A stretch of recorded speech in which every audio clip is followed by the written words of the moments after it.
வீடுன்னு வாங்கினா இந்த மாதிரி தான் வீடு வாங்குவேன்னு காத்துக்கிட்டு இருக்கிற உங்க ஃப்ரெண்ட்ஸ்க்கு இந்த வீடியோ ஷேர் பண்ணுங்க. அங்க நீங்க பார்த்தது மெயின் ரோடு, அங்கிருந்து கரெக்டா 5வது வீடு சேலுக்கு இருக்கு, வாங்க பார்க்கலாம். 2.25 சென்ட் இடம், 1900 சதுரடியில் 3 பெட்ரூம் வீடுங்க. மூணுமே 10க்கு 16ங்கிற அளவில் அமைஞ்சிருக்கக்கூடிய மாஸ்டர் பெட்ரூம்ங்க.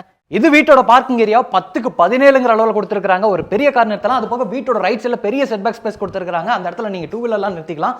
அதே இடத்துல இந்த வீட்டோட தண்ணி வசதிக்கான போர்வெல் வாட்டர் சப்ளை அமைஞ்சிருக்கு. கிழக்கு பார்த்த மாதிரி கொடுத்துருக்கக்கூடிய இந்த டோர் ஓபன் பண்ணீங்கன்னா நல்லா செம்ம பிரைட்டா ஒரு லிவிங் ஏரியாவை பார்க்க முடியுது. 16க்கு 16ங்கிற அளவில் கொடுத்துருக்காங்க. லிவிங் ஏரியால நமக்கு மல்டிமீடியா டிவி நெட் இருக்கு. பக்கத்திலேயே பூஜா கேபினெட் கொடுத்துருக்காங்க.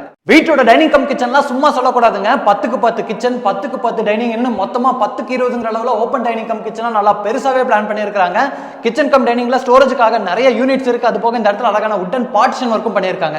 இதுதாங்க வீட்டோட முதல் பெட்ரூம். 10க்கு 16ங்கிற அளவுல ஒரு பெரிய மாஸ்டர் பெட்ரூமா இருக்கு. அந்த சைடு நமக்கு wardrobe, lock cupboard, wall shelf எல்லாமே கொடுத்திருக்காங்க.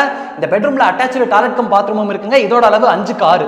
இதுதாங்க வீட்டோட ஃபர்ஸ்ட் ஃப்ளோர் போறதுக்கான ஸ்டேர்கேஸ். கிரானைட்ல நல்லா வைடாவே கொடுத்திருக்காங்க. கேன்டிலீவர் டைப்ல நல்லா பார்க்கறதுக்கு மாடர்னாவே இருக்கு. ஸ்டேர்கேஸ் ஏறி நீங்க மேல வந்தீங்கன்னா வீட்டோட கிரவுண்ட் ஃப்ளோர்ல ஃபர்ஸ்ட் ஃப்ளோர்லயும் பாத்தீங்கன்னா ஒரு பெரிய லிவிங் ஏரியா இருக்கு. இதோட அளவு 11க்கு 16. இப்ப நான் நிக்கிறது வீட்டோட 2வது பெட்ரூமுங்க. இது வந்து ஒரு பெரிய மாஸ்டர் பெட்ரூம் தான். 10க்கு 16. இங்கேயும் நம்ம ஃபர்ஸ்ட் பெட்ரூம்ல பார்த்த மாதிரியான ஸ்டோரேஜ்க்கான ப்ரொவிஷன், வென்டிலேஷனுக்கான ப்ரொவிஷன் எல்லாமே இருக்கு.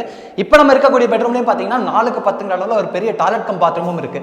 இது வீட்டோட 3வது பெட்ரூமுங்க. இதுவும் 10க்கு 16ங்கிற அளவுல அமைஞ்சிருக்கக்கூடிய ஒரு பெரிய மாஸ்டர் பெட்ரூம். இந்த பெட்ரூம்லயும் 4க்கு 10ங்கிற அளவுல ஒரு பெரிய டாய்லெட் கம் பாத்ரூமும் இருக்கு. இது வீட்டோட பேக் சைடுல அமைஞ்சிருக்கக்கூடிய ஓபன் டெரஸ்ங்க. இந்த ஓபன் டெரஸ்ல இருந்து டெரஸ் போறதுக்கான ஸ்டேர்கேஸ் கொடுத்திருக்காங்க. இதே ஓபன் டெரஸ்ல வந்து நமக்கு யூட்டிலிட்டிக்கான ஸ்பேஸும் இருக்கு. இதுக்கு ஆப்போசிட்லயே 10க்கு 8ங்கிற அளவுல ஒரு ஃப்ரண்ட் பால்கனியும் கொடுத்திருக்காங்க. இது வீட்டோட அவுட்டர் பாத்ரூம்ங்க. 5க்கு 4ங்கிற அளவுல கொடுத்திருக்காங்க. சுத்தி பாருங்க, நிறைய வீடுகள் நெருக்கமாவே அமைஞ்சிருக்குங்க. இது மட்டும் இல்லாம பஸ், ராலி, வண்டி எல்லாம் போற சவுண்ட் கேட்கற அளவுக்கு NH ரோட்டுக்கு பக்கமாவே இந்த வீடு அமைச்சிருக்காங்க. இன்னைக்கு நம்ம வீடியோல பார்த்த இந்த வீடு வந்து கோயம்புத்தூர் கோவில்பாளையம் பஸ் ஸ்டாப்புக்கு ஆப்போசிட்ல அமைஞ்சிருக்குங்க. இந்த வீட்டை லேண்டோட சேர்த்து 75 லட்சம் ரூபாய்க்கு கொடுக்குறாங்க. இந்த வீட்டை பத்தின ஏதாச்சும் டீடைல்ஸ் தேவைப்படுதுன்னா கீழே இருக்க நம்பருக்கு கால் பண்ணுங்க.